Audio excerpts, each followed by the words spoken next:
আল্লাহ বলে, বান্দা আমার মতো দয়ালু মনিব থেকে কেড়ে তোরে আলাদা করে দিল।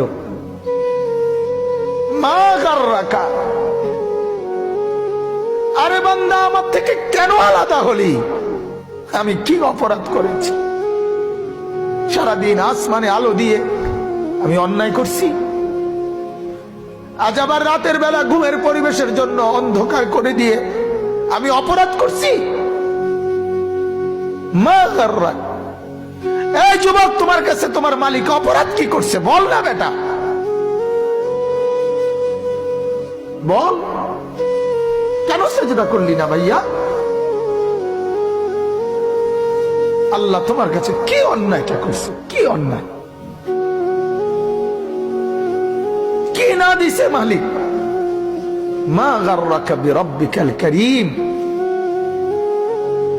এটা আল্লাহর ডাক। আল্লাহ বলেন, বান্দা কে রে তোরে আমার থেকে আলাদা করলো? কেন রে তুই আমারে ছাড়লি? আমি কি দোষ করছি?